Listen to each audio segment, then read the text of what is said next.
It's January 26, 2026. Welcome to YesToHellWith.com. I have two videos about the same topic to share today. The first uses humor to make a point and perhaps to make you slightly angry. The second video uses the same topic, but in a perfect reinforcement of our recent series about authority, jurisdiction, status, standing, and obligation. The more we process these concepts with examples, the more familiar they become, and the more we understand. I encourage you to watch both completely. Finally, these videos demonstrate the universal application of the Liberty Dialogues in all countries. The concept of jurisdiction is universal. The Liberty Dialogues are now in New Zealand, Britain, the Netherlands, Sweden, Canada, and more. People are eager to learn about how governments truly operate and who they are as individuals within the context of government, and how to engage governments more constructively and effectively.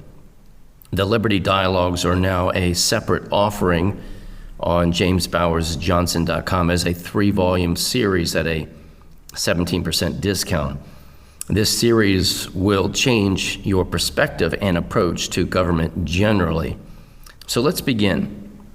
In Britain, they now require that citizens must register either flocks of chickens or even one chicken. When most people hear that, they think it's just a bird, it's just a form, it's for public health. But that's not how administrative systems grow. Systems grow by turning private life into categories and then turning those categories into control.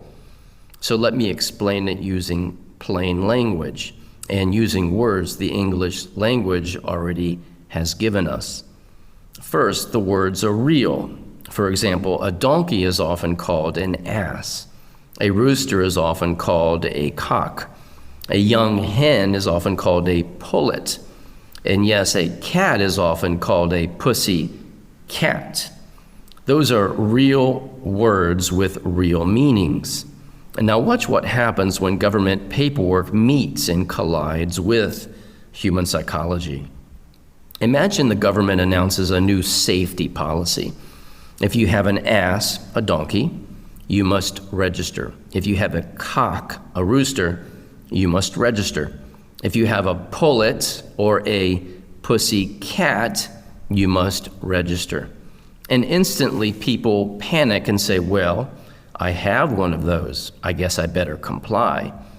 Not because anyone proved authority, not because anyone established jurisdiction, not because obligation was proven, but because the system used a simple mechanism, which is self-reporting. And once you register, something changes. You don't just own an animal anymore. You become a keeper of the animal. A file, a number, a regulated subject. Now here comes the real trick. Once the registry exists, the system doesn't even need you to have the animal. It only needs you to identify as that particular category.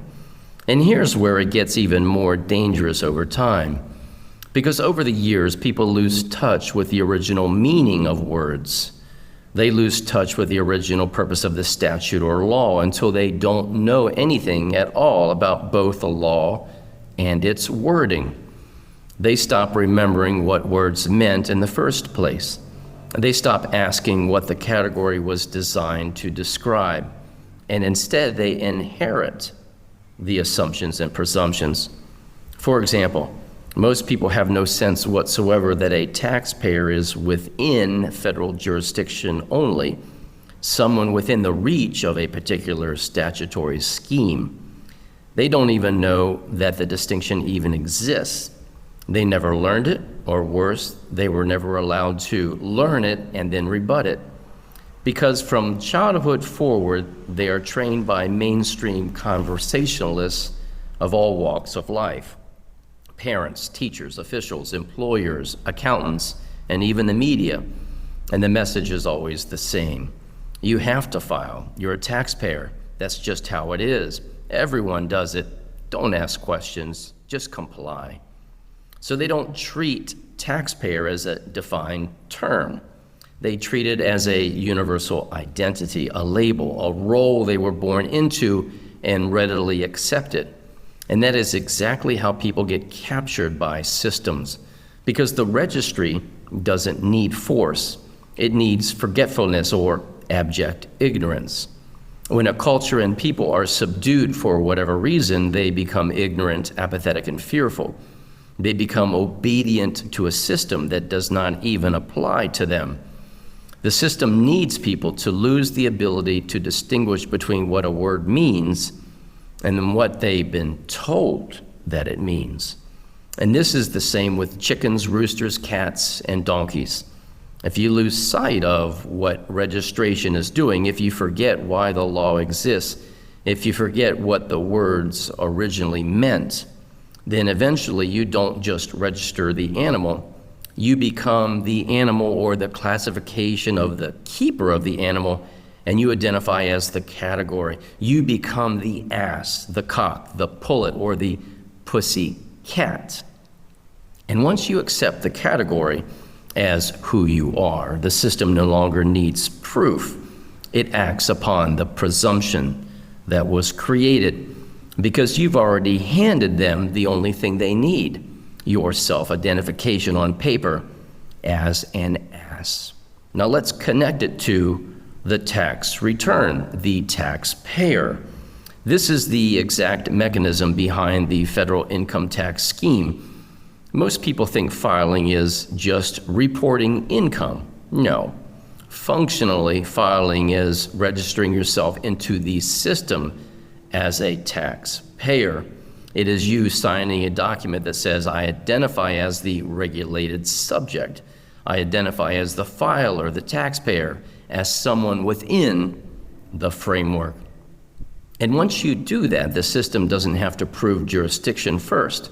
They don't have to prove authority because you just volunteered as that category and placed yourself into that category. You created the footprint, the record. And this is why order matters. Authority, jurisdiction, status, standing, and obligation. Because if you start with obligation, if you start with what do I owe, you've already accepted the category of taxpayer.